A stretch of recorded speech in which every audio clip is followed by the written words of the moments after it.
Hello বন্ধুরা, আসসালামু আলাইকুম। আজকে এই নতুন ভিডিওতে আপনাদের সবাইকে স্বাগতম। এই মুহূর্তে আমি আছি কুড়িগ্রাম জেলার রৌমারী থানার ডাঙ্গপাড়া গ্রামে। এই গ্রামের অপরূপ দৃশ্য আপনাদের সামনে দেখানো হবে। ডাঙ্গপাড়া জামে মসজিদ এবং ডাঙ্গপাড়া বিদ্যানগর হাফিজিয়া মাদ্রাসা এই ভিডিওতে আপনাদের সামনে দেখানো হবে। ডাঙ্গপাড়া বিদ্যানগর হাফিজিয়া মাদ্রাসায় রৌমারী উপজেলার বিভিন্ন প্রান্ত থেকে শিক্ষার্থী এখানে পড়াশোনা করতে আসে। সেই সাথে এই গ্রামের একটি অসম্ভব সুন্দর মসজিদ আপনাদের সামনে তুলে ধরা হবে, যা এই গ্রামের ইসলামী সংস্কৃতিকে তুলে ধরে। পাশাপাশি ধর্মীয় মুসলমানদের একটা গর্বের বিষয় যে এই গ্রামে একটা সুন্দর একটা মসজিদ রয়েছে, যার সৌন্দর্য সকলকে বিমোহিত করে। দ্বিতীয় তলা মসজিদ, এই গ্রামের মসজিদটা অনেক সুন্দর।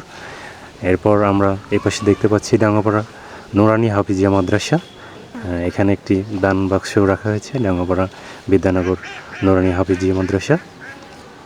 এরপর আমরা যাব এই গ্রামের একটি সুন্দরতম জায়গা, যেখানে গেলে সবার মন ভালো হয়। এটা হচ্ছে ডাঙ্গপাড়া জিঞ্জিরাম নদী, যার এই গ্রামের মাঝখান দিয়ে প্রবাহিত হয়েছে, যা গ্রামীণ পরিবেশকে তুলে ধরে। যার পরিশেষে বলা যায় যে এই এলাকার মানুষের সংস্কৃতি এবং সমাজের সাথে এই নদীর গভীরতা অনেক, যা এই গ্রামকে একটি সুন্দরতম পরিবেশে।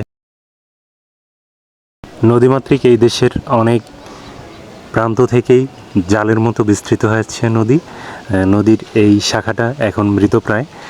একটা সময় ছিল যে এই নদী খরস্রোতা ছিল, যার ভাঙনের কবলে অনেক ঘরবাড়ি বিলীন হয়ে গেছে। এটা হচ্ছে ডাঙ্গপাড়ার জামে মসজিদের অজুখানা এবং খেলার মাঠ।